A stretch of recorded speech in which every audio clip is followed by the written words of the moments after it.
We came up with the name Agnostic, meaning in doubt of the absolute truth, and front meaning about group and organization.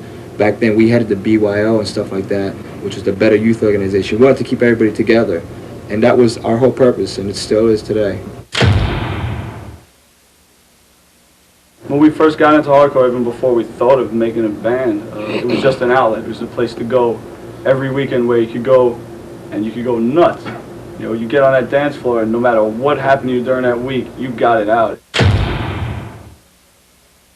If I wasn't at the hardcore right now, I don't know, I'd probably be like a truck driver or something. No more questions! Here's your answer from New York City! Sick of it all! Yo, New York, you remember what time it is?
New York hardcore?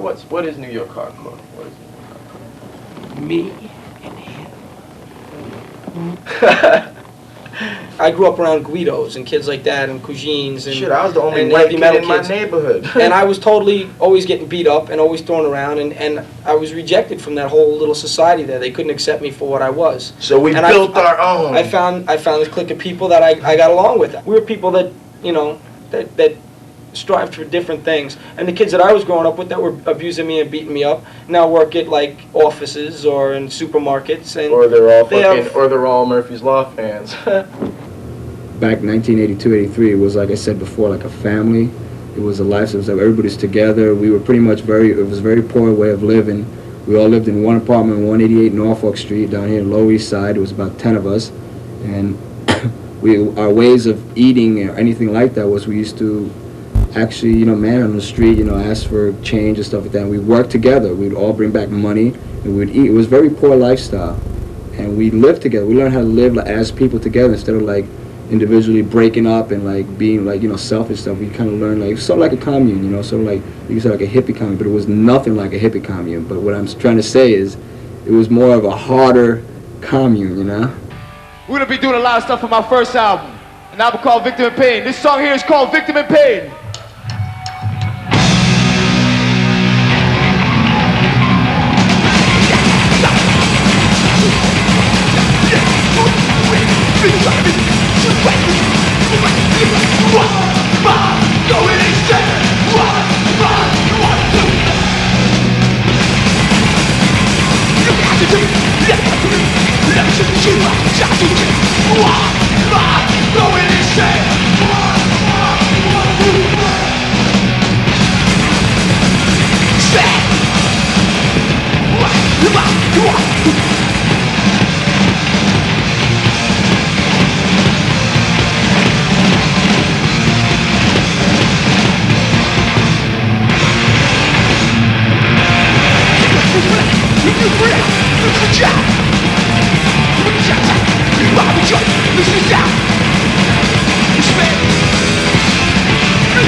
Let's do it up, New York. You're on video.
I got into hardcore when I was like 17.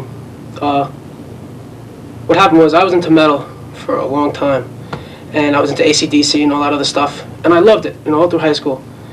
And after a while, the lyrics started getting to me. I was starting to get into like the heavier stuff, like Slayer, and I really didn't give a shit about Satan. I couldn't care less. It didn't apply to me. Hardcore raises the issues, proposes the solutions. It takes it that step further, and it also has always dealt with things on a much more personal level that we can all do something about. And I knew when I started putting on shows, when I did the record label, I was not out to change the world. I knew I wasn't going to change the world, but I could always change, and I think I did change my part of that world. I had to be like 13, 14 years old, and was sick of the scene in Queens. In Queens, Astoria, Queens, as if which there was is kids one. with Jim Morrison's likeness painted on the backs of their jackets, and Jimi Hendrix, and I just wasn't into all these dead people, you know. I wanted to see music, and like kids were going to concerts, and they were like, It's like, And you can't have you can't fun get in an involved. arena. And You know what I'm saying? The thing that made the whole punk rock hardcore thing really special is that you could relate to the people in the band. You know, I missed the whole era of big rock arena bands. You know, I started going to gigs, like punk gigs, when I was really young. So I was always on a level where the band and you were like one. It was like you were out there, you were sweating, they were up there going at it, and and the whole, you know, the whole stage dive and the whole thing, you know, I mean, it was like you were one with the band. It wasn't like they were some kind of idols and you were down here like, oh. Well, it would only happen if the band was killer. I think I got attracted to hardcore just because, I guess as everybody does at a point, you just get sick of your parents, you get sick of school, you don't want to go to work, you just want to kind of screw around and hang out, and you're pissed off, and then Victim in Pain comes out, and you just, you know, rip that open at your friend's house one night, and it just kind of, you know, pushes you over the edge. At that point, I just, like, when the band started, I had no, you know, I wasn't even thinking about singing for a band. I just got thrown into it just because I got asked to. And I was just like, sure, why not? You know, I had nothing else to do.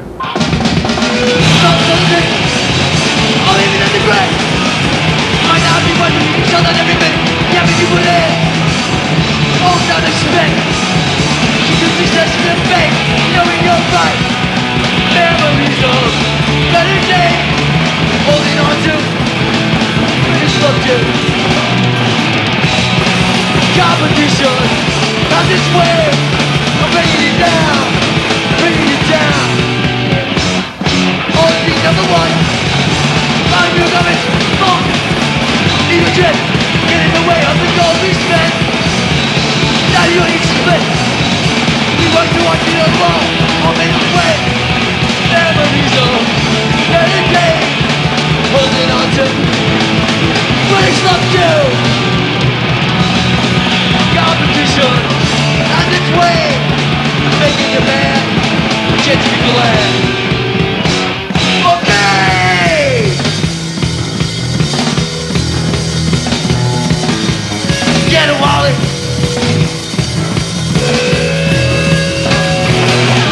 Yeah!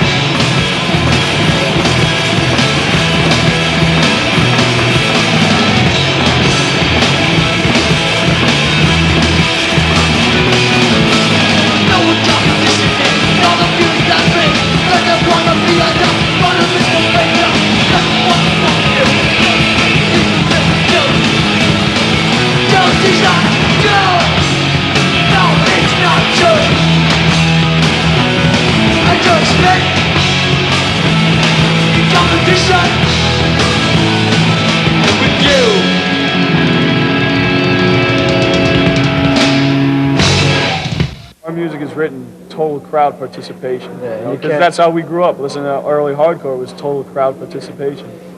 You know, pile on, sing along, all that stuff. That's your outlet. I mean, you can't. It kind of dulls the energy when you have a 6-foot barricade from the stage to the audience. All right, there's like 4 or 5 different generic types of slam dancing. Now, because I've been around for so long, I remember where those types stemmed from. There was like Jimmy Gestapo used to have a certain style that now is mimicked by thousands of people. John Watson used to have a specific style that is now mimicked by thousands of people. I had a style, I mean, me and John Bloodclot used to have our own style. Paul Dordal had his own little thing. We each had little characteristics about our style of slam dancing. It was almost funny. It was like you'd look into the crowd and you'd identify everybody you know jumping around doing their little freaky thing. And now you got all these people doing their, I mean, I can sit and go, there's the Jimmy Gestapo, there's the, you know, and he's doing the funky chicken, and he's doing, well, sure, there used to be fights on the dance floor, but that used to happen when people who weren't down with the scene would come out and think that it was about hitting each other. You know, you'd get a lot of people who had never been around who thought that they were tough guys and had to be down with the in thing, so they'd get out there and be like, you know, and eventually get the shit beat out of them because they'd hit the wrong person, you know. You let out all your frustrations. If you were fucking happy, you got on a dance floor and you danced like a nut. It was the best. It's the best thing. You go to a Chili Peppers gig now and you see this circular, you know, pit thing. You know, like, from what I remember, this guy Watson, you know, everybody would be doing their thing, and there was this one dude, Watson, who was running around around everybody else, and then one day somebody followed him. The next thing you know, there was 4 people following him. And then the next thing you know, years later, and now with the Chili Peppers. And he don't even go to hardcore shows anymore. It is a boys club thing now. It's like these half-naked, bald, sweaty guys, which girls I'm sure would love. You girls love to watch half-naked, bald, sweaty guys go grind on each other. But in the reality, when there was pogoing and the stimulators and skanking, we did it all together. Girls were there. I love you know, I love to dance with girls, you know. I love, girls are cool, and it's a cool thing. Actually, I never did get hurt in hardcore. I mean, believe it or not, never taking pictures. I did get hurt once, though. I was shooting the Cycle Sluts from Hell, not even hardcore band, at the Ritz. And, I mean, I just didn't expect anyone to be dancing around, so I wasn't, you know, had all my eyes open everywhere, and I got kicked in the back of the head, and I had to get stitches right here. But, I don't know, hardcore's not dangerous compared to everything else, I don't know.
To all you straight edge kids, dedicated to Steve Martin.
Well, the crossover was the most important thing that ever happened to hardcore, whether people want to believe it or not.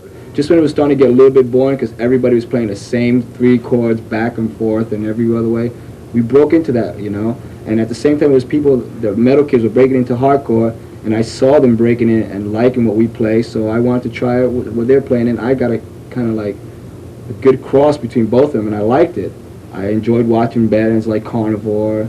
I enjoyed watching Whiplash, and you know later on Slayer, Metallica. Yeah. You know, like the real big ones. There's a riff on the first Metallica album. It sounds just like a Bad Brains riff. I remember going, "Damn, this just sounds like a bunch of long-haired dudes trying to play hardcore." But it's really That's stiff. exactly what I said. It didn't have, like I said, you know, like we were like But I gotta really admit, into the though, groove thing. They are one Metallica. of my favorite bands Yeah, now, though. well, I now. mean, initially I felt like, you know, kind of like, what the fuck, you know, those people got long hair, so they get picked up by the industry faster than us or something, because they're, but that was just, you know, whatever. After a while, I did start to groove. I mean, you know, I used to hate Slayer. I like Slayer now.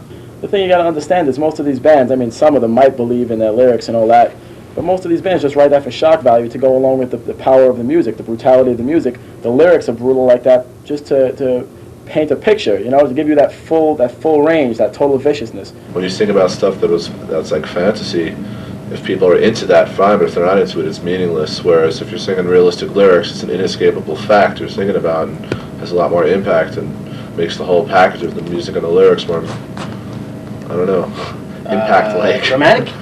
Yeah. That's also a lot more satisfying to do. I mean, I'd rather be doing what we're doing and writing lyrics and singing about what we do than saying, oh, yes, I am a Viking, I sail the stormy seas. Yeah, all that brand nonsense. upside down crosses in my forehead. Or Satan. Maybe those like 5,000 kids who were at a Slayer show chanting "Kill, Kill." Maybe they need a little kick in the ass and realize that, you know, singing about raping corpses, you know, taking nothing away from Slayer. They are one brutal band, but singing about raping corpses and all that. Yeah, how far is that going to get you in life? You know, I'm not saying that our lyrics are like the most inspiring, this and that. It's just what we go through every day. I mean, come to a hardcore show and see some reality for once in your lives. If you fucking let people take over the scene with their stupid mindless violence, you ain't got no more small shows, you got barricades, you got high door prices, and that's what happens if you don't watch out what's going on.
Let me give you the rundown of the band. It's like the rehearsal studio gets paid, the recording studio gets paid, the record label gets paid, everyone that works around the lawyer gets paid, the manager gets paid, the clubs get paid, everybody gets paid first, and then the band. And so a lot of by the time times we get paid, we're lucky if we can afford breakfast. A lot of times the band's so dizzy and confused about everything else that's going on that they don't wind up getting paid. So that's why you gotta play because you want to, and because you, as a person, you have to like feel whole. I mean, if I stopped playing music, I'd fizzle away and die somewhere like a bum, you know. Turn into a ball of gel. I'd turn into a pumpkin or something fucked up. Personally, I think it's good that the music industry really doesn't pay attention to hardcore because, like you said, we work in the music industry. in a mailroom, and all we see is just, it's not even industry, it's bought and sold. Everything is bought and sold, everything's paid for. Charts, they're all paid for, and to get on MTV. And people just kiss ass, and it's, to me, that's why I don't think hardcore should have anything to do with that, because it's like such a, you know, street level honesty or whatever you want to call it.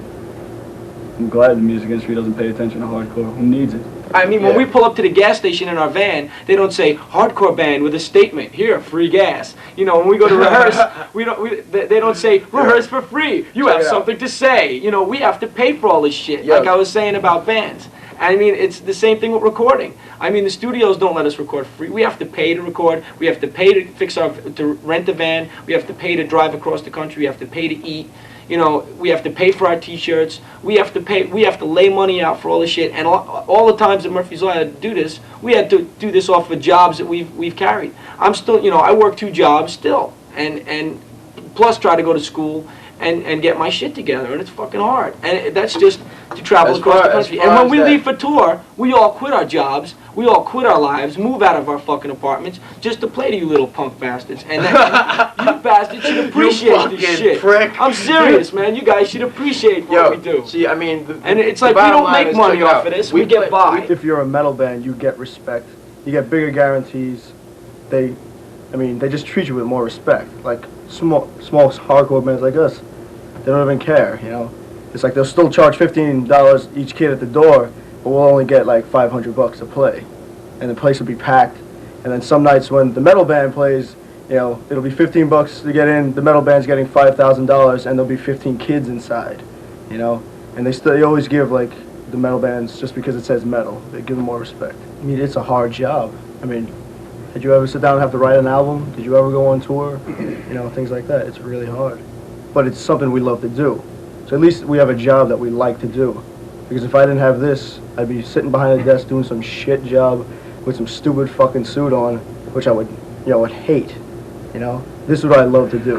Well, I'm not going to get into record company names and stuff, but it is kind of sad that the music starts at ground level, and when it gets up to top level, it seems like everybody is sucking the blood, you know, right out of you. It's like everybody in the industry is like a vampire, and they kind of forget that it's for the kids, it's by the kids. But you're forgetting that the industry is an industry, and an industry must be industrious, such as, you know, our capitalist government must have capital. Yeah. It's all about money, and see, what we're not about the money aspect of it, we're about the music aspect of it. And we like survival is necessary. What sucks is that we like to make music, and now all of a sudden this music is making money, and we're not seeing it. And we're pissed. We don't know anything about business, and we don't know anything about the music industry. We know about making music and making kids happy, and making kids go off and getting that reaction off of them. And it's like, I know when I walk off a stage, you know, I feel good, man. You know, like I feel like, you know, it feels great. You know, when I walk up stage, it's not like I feel good. I can't even. I mean, you can't describe it. It's like a feeling that you can't really describe. It's like you just put every ounce of energy and everything, all your heart, everything, whether it's anger or positive energy, you know, joy, whatever. It's like you have just emotionally and physically drained yourself. Ready? This one's new.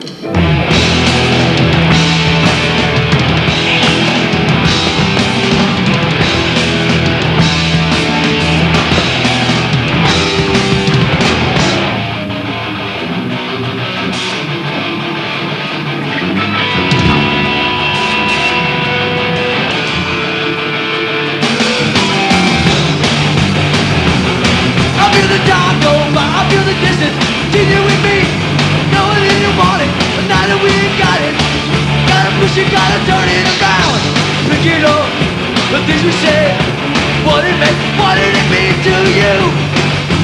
Always forgot the best things,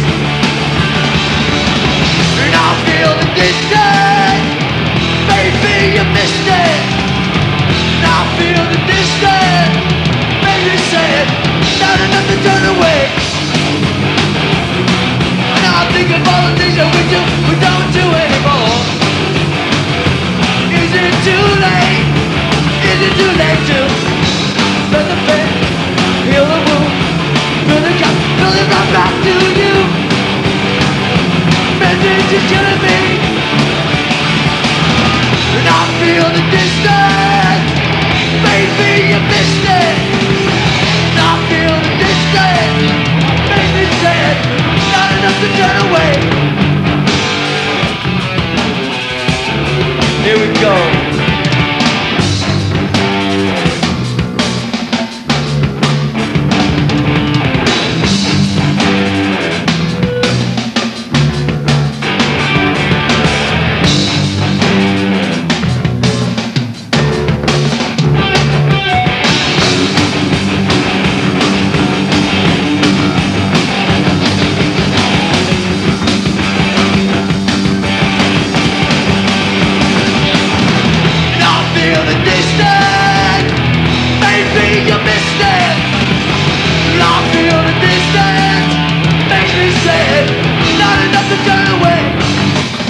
college, I was up in Albany. There was not much alternatively going on there.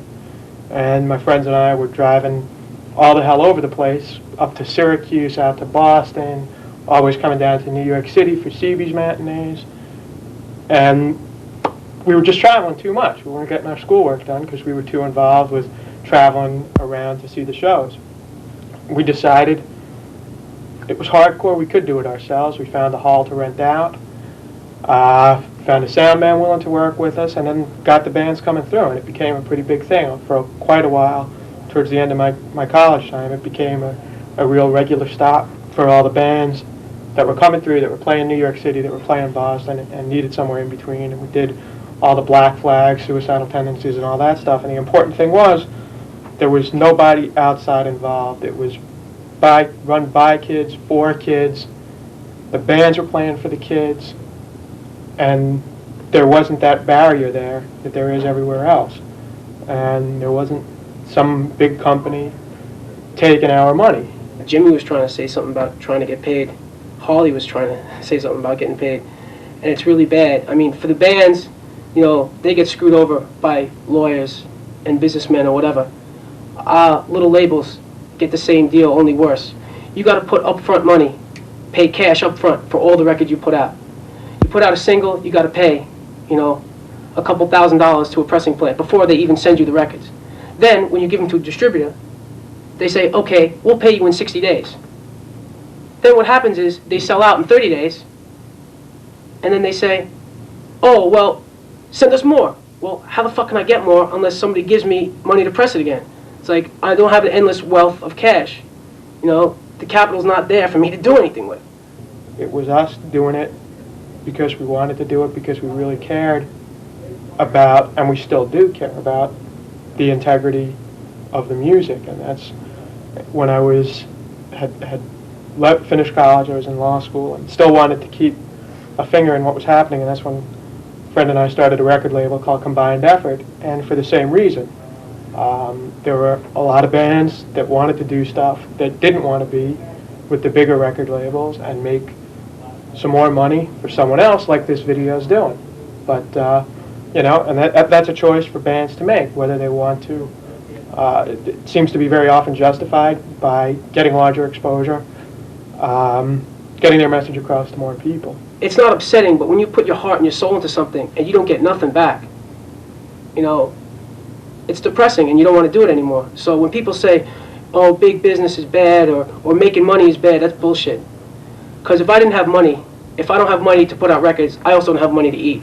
If you're really into what you're doing, what you want to do is spread your message and play your music to as many people as you can, and do it for as long as you can. Make a job out of it, a life out of it. But that's what we're trying to do. Take it as far as we can. Wouldn't you rather play on the radio and listen to Agnostic Front, Sick of It All, Gorilla Biscuits, you know? Wouldn't you rather listen to that than to what you listen to now? So here it goes out to all the punks and skins, and to my own Latin brothers, since I am from Cuba. I bear respect to all the lads out here. This is called Crucified.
To fight today, for they find me shining out.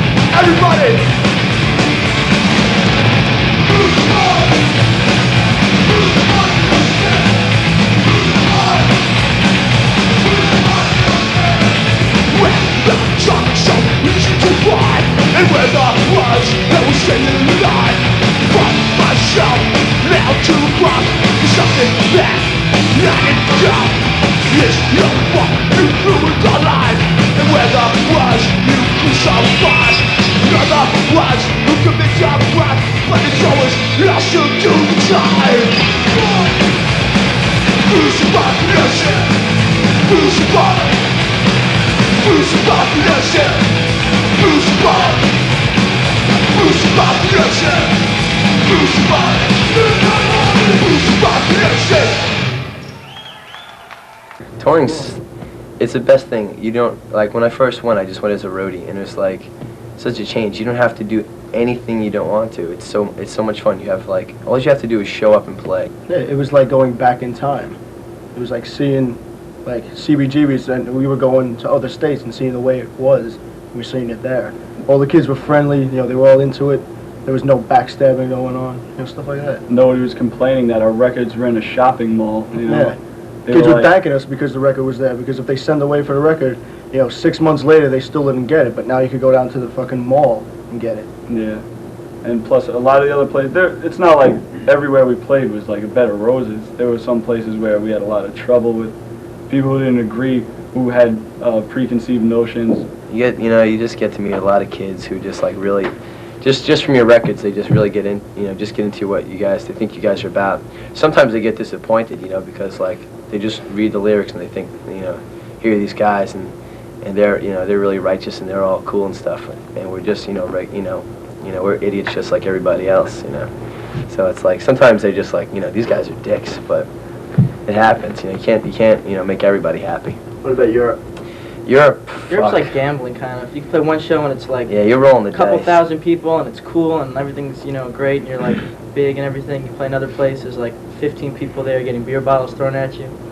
Yeah, when I went to Europe, I just, like the first day, I was just like, that's it, get me on a plane home. I just couldn't deal with it. I just got called like a shitty, stupid American like one too many times. Like in the first hour, I got like called a dirty American like 5 times. I was just like, shit, what did I do? But they were just... brought a couple strippers on stage. Yeah, well, that did it too. But it's just different. Everybody's really political there, and like they just crack on Americans because they're like, "Ha, you had an actor as a president," and then they'll leave it at that, or they just make fun of you because of Bush and stuff, and just political. And no one, yeah, Walter loves Europe, but politics in general, I think Americans really aren't into it, and in Europe, that's their thing. To be punk and to be into hardcore, you're into politics, and like they were, throwing questions at me, and I was just like, shit, I don't know, I don't know. Never ever thought it would get to Europe. We played Czechoslovakia and Yugoslavia, and it was intense. The kids were out of their minds because they found this new freedom, and it was such an enlightening thing compared to a lot of kids here that don't even know how spoiled they really are. I mean, here we were playing to places where kids had to pay like what would be the equivalent of $30 American for a Murphy's Law record, and $30 American or $30 there is like a month's pay for them. The thing that's great about it is you're always moving around, so you could be any kind of person you want in these different places. We played one place where Sammy Patton, he was pretending he was a cowboy. I was a cowboy. No, seriously. What? I put on like a little fireman. We stayed at this one kid's house, and the kid went out for the day with some other members of the band. They went out to like some creek and went swimming. So Purcell went into his closet and put on his boots and his leather jacket and stuff like that, and dressed up like all really punk rock. And we went down to the mall, and he walked in the record store, and he goes, "Where's the Misfits record? Where's the punk section?" Did he do that? He was running around. You could, Where's the punk rock record? It's kind of fun because you can just lie to everybody on tour too. Yeah, you can say whatever you want. It's like people are just like, tell me some New York stories, and you're just like, you don't even want to know. You don't even know. It's a horrible place. I hit this kid with the 8-ball in the sock one day. Yeah. Well, if any band ever helped my band out, it was the Beastie Boys. They took us on United States tour, an arena tour. In any case, we did these arena tours, and we did really good. The kids liked us a lot. We thought we'd get booed off the stage at every show, and what actually was happening was people liked it because we were live. But it was beyond that, because after the show, we'd get off stage and go into the crowd and hang out with the kids, and the kids bugged on that because they couldn't comprehend that here they are in an arena, and here's the band sitting next to them, hanging out with them and talking with them, and we did really good on that. I really appreciate that they did that for us. When you go on tour and everything, you learn a lot of stuff that you would never have the opportunity to learn. Just in dealing with people, just experiences that make you grow. Like you don't think like sleeping in a squat, will help you out ever. But it makes you, realize that you can get through things. and that like you're not, you know, you can survive and you can just have a good time doing anything. You know, I mean, I could have fun, you know, doing anything.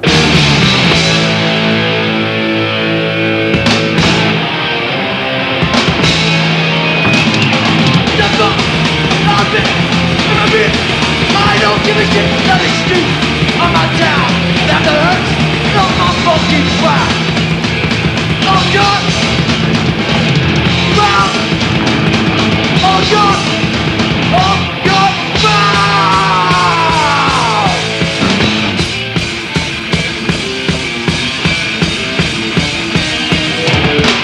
Nothing stand up for what you believe. I don't fear of your critics, nothing like you need. From your best, if that you don't understand, be yourself and be the best you can.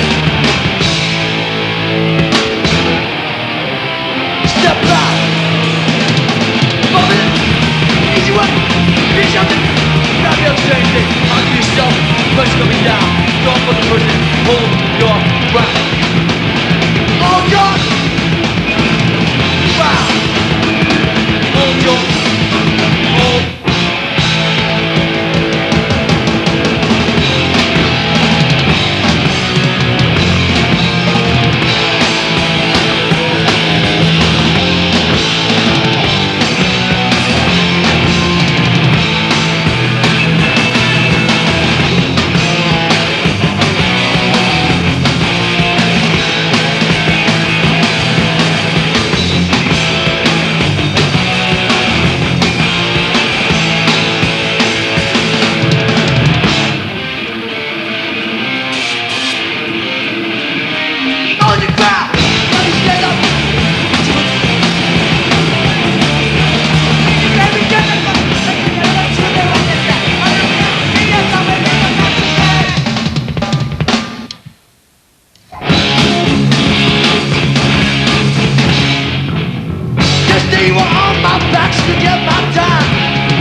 Scene is so small, the alternative music scene.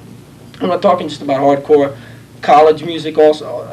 All music that's other than arena rock is a minority because there's such a small audience. And if we fight each other, it'll never get anywhere. Same thing with rap.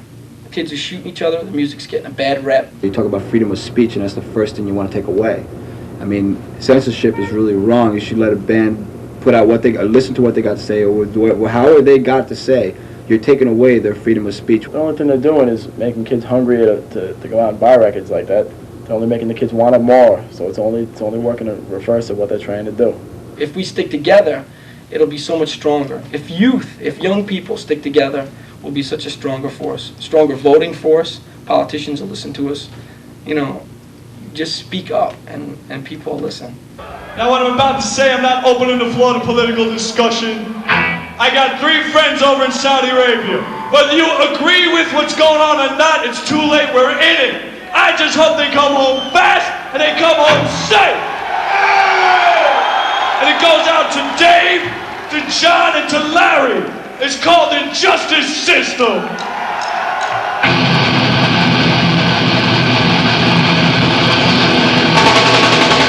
Freedom, around us, open hands. Oh, don't you take away.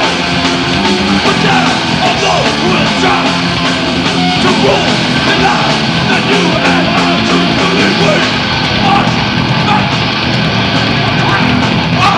Right, and try to take the man. And try to take the man. Right, and take the man. Again, and further regulate. I know, he said, only has real influence. Now the whole shade will make friends.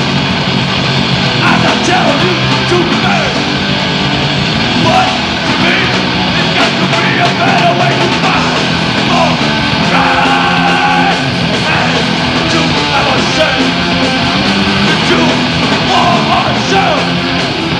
And not be led around by the honest only we must fight. I know right. We must fight. I know right. It's just a simple.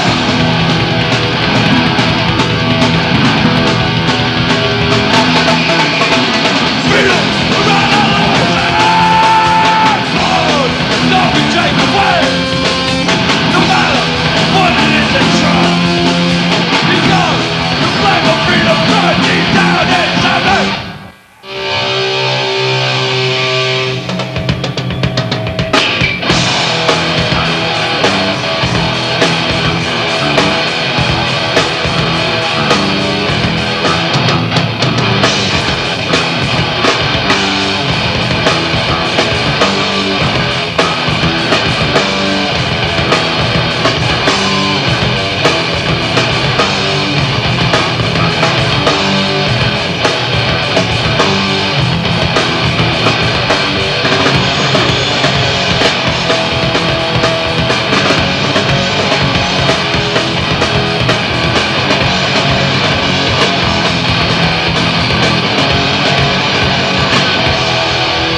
This is a low. Living in this world, devil of hate. As I try to myself, people gonna fuck with you anyway. They just can't leave you alone. Give you advice, don't wanna hate. Their lives are so great. All of their lives fill me with anger and hate. There's always someone watching every move you make. And in this world, that full of fools, I'm just trying to myself. People always knowing their opinions in you. Make it hard to see things clear. Just remember, not in the end, thousands it's up to you. All of their lives fill me with anger and hate. They'll live it. They had the dream, and they continue. I stand and live it outside. All I wanna be is left alone. It's important to find all you got from me. All I wanna be is left alone. All I wanna be is left alone. All I wanna be is left alone.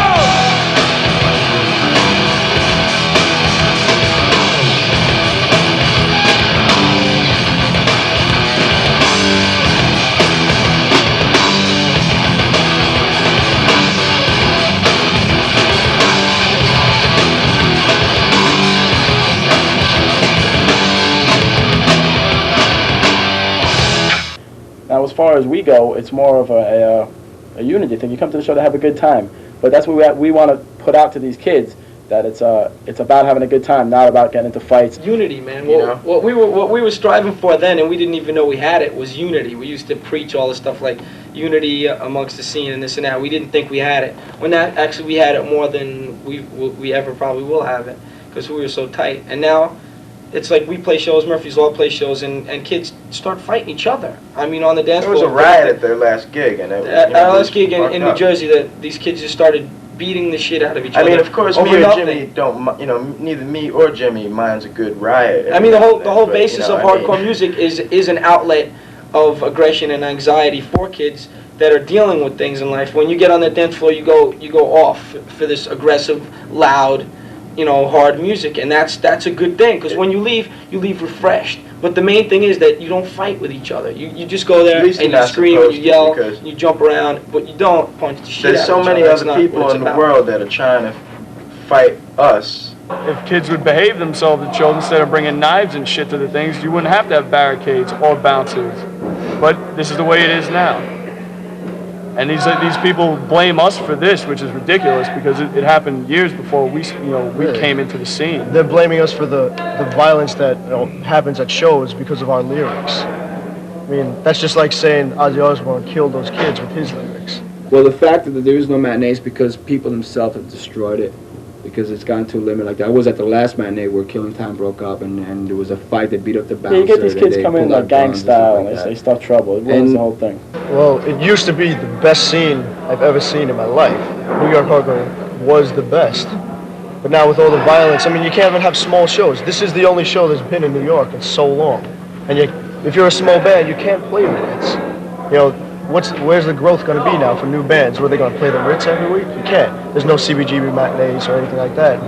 So it kind of fucks everything up for like the new kids to keep the scene going. If you have no place to play, then the scene won't grow. I mean, I used to work CBGBs. Everything was kept cool. Me, Jimmy Gestapo, and Harley kept everything cool. Anybody went out of control, we make sure, we didn't beat them, we just make sure it's there's cool. also the older people, like he just mentioned. Those people, their lives move on. I'm not saying that they're not into it anymore, but they go and they do other things, and they can't be there all the time for every show. So what happens is these new kids come in, and there's no one to police it, and they just take over and run rampant, and things like that get out of hand. A lot of people look into us as a band to bring back the old hardcore style, and which is what we hope to do. And I'm telling you right now, if we can't bring it back, we're gonna get together with some of the older bands and we're gonna take it back. Basically, I hate to say it, but stop the violence. That's what's going on now. Yeah, I So much hate to violence. say that too, but I guess I'll have We to. have to stop the violence. We gotta stop the violence.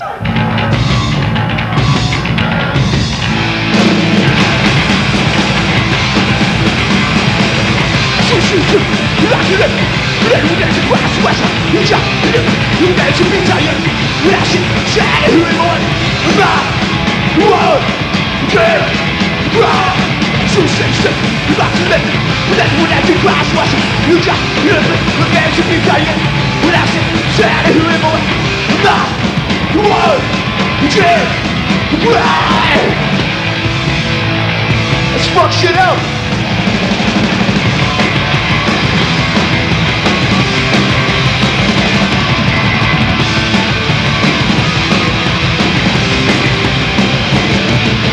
There's no justice. There's no blood.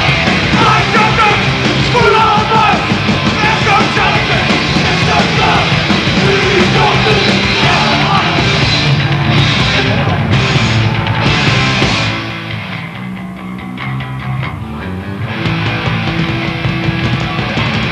We're trying to jump the right to almost moving. No one's coming back. Why do you have the right? You can shoot me out. You know, she can use so blind. Losing me, lost your friend. You should laugh when you shoot your tattoos. When I try to jump the right to always moving. No one's on my back. Why do you have the right? You can shoot me out. You know, she can use so blind. Losing me, lost your friend. You should laugh when you shoot your tattoos. What a regret. When you put fake inside, someone else got the undead upon web. Keep you in the dark, they just want you wind up by yourself.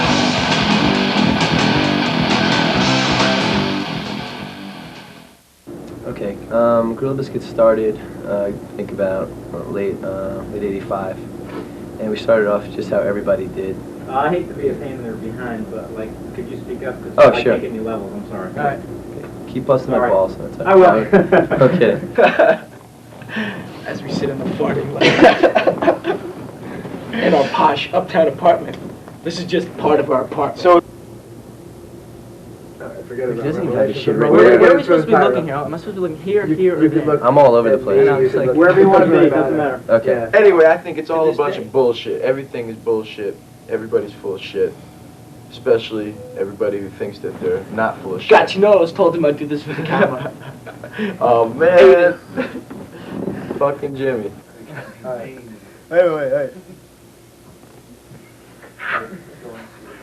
No, it's Fucking better this way. professional.